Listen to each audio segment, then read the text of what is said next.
Bonjour à tous, donc aujourd'hui je vous retrouve pour une nouvelle vidéo et cette fois-ci ça sera mon top 5 sur la young adulte. Donc c'est plus la young adulte fantastique, donc c'est parti. Donc en cinquième position, donc j'ai mis Les Royaumes Invisibles de Julie Kagawa. Donc j'ai la série complète, j'ai adoré ce roman. Qui parle de fées, de féerie, des différentes saisons, etc. euh, que j'ai complètement adoré. J'ai été absorbée dans les 4 tomes, voilà. Et vraiment très très bien. En quatrième position, j'ai mis The Mortal Instrument de Cassandra Clare.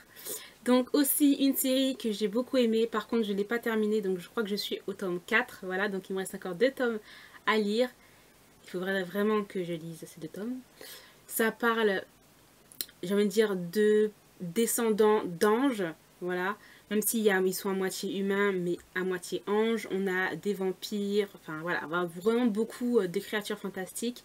Et j'aime énormément surtout les Shadowhunters, voilà. La série aussi est sortie, donc j'ai vu les 6 premiers épisodes et j'ai adoré. Donc en fait je prends un peu mon temps pour regarder la série puisque j'attends la saison 2. Voilà, qui est en cours qui est en cours d'écriture. Donc en troisième position, j'ai mis Les Chroniques lunaires de Marissa Meyer.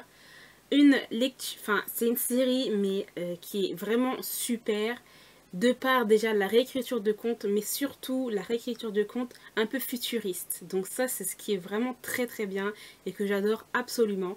J'ai lu les 4 tomes, j'ai lu les 3 premiers tomes. Il me reste encore le livre Winter à lire, donc voilà. En deuxième position, j'ai mis Train of the Glass, enfin c'est Kéléana l'assassineuse en français, de Sarah J. Maas. Donc ça a été un coup de cœur il y a 2 ans pour ce premier tome. Je ne m'attendais pas à aimer autant ce fantasy. Voilà, j'adore le personnage de Kéléana qui n'est pas comme, je veux dire, les héroïnes qu'on a d'habitude, voilà. Voilà, c'est vraiment une très très bonne série. On passe vraiment un énorme... Enfin, moi personnellement, j'ai passé un très très bon moment en lisant cette série. Donc voilà.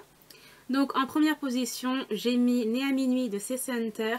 Un young adult fantasy que j'ai adoré du début jusqu'à la fin. Donc j'ai toute la série, j'ai lu toute la série. Et je trouve pour moi que de tome en tome, et ben voilà, c'est pas un qui est bien, un qui est pas bien, un qui est bien, un qui est pas bien. C'est une série qui pour moi, je trouve qui est assez stable, voilà. C'est l'histoire en fait, enfin ça se passe plutôt dans une sorte d'internat pour adolescents où on peut retrouver, enfin ces adolescents en fait ne sont pas vraiment tout à fait normales puisque ils sont soit à moitié fées, à moitié métamorphes, loups-garous, vampires, etc. Voilà, des êtres un peu surnaturels. Et on a l'héroïne de cette histoire qui ne fait pas vraiment partie de aucun, j'ai envie de dire, camp d'êtres surnaturels, puisque on ne sait pas vraiment de quoi elle est faite, en fait. Voilà. L'intrigue sera beaucoup, en fait, sur ça, le fait de trouver de quelle espèce surnaturelle elle fait partie. Donc voilà, on a beaucoup d'actions, des personnages vraiment super attachants et une romance aussi, bon, un triangle amoureux, mais voilà, on sent tout de suite qu'il y a vraiment une très très grosse attirance vers un certain personnage, donc voilà. Mais sinon, j'aime énormément aussi la romance qui est dedans, puisque c'est assez, j'ai envie de dire, c'est pas comme les young adultes, j'ai envie de dire, où c'est assez soft. Il y a quand même une petite touche un peu de tension, voilà, que j'aime beaucoup quand même.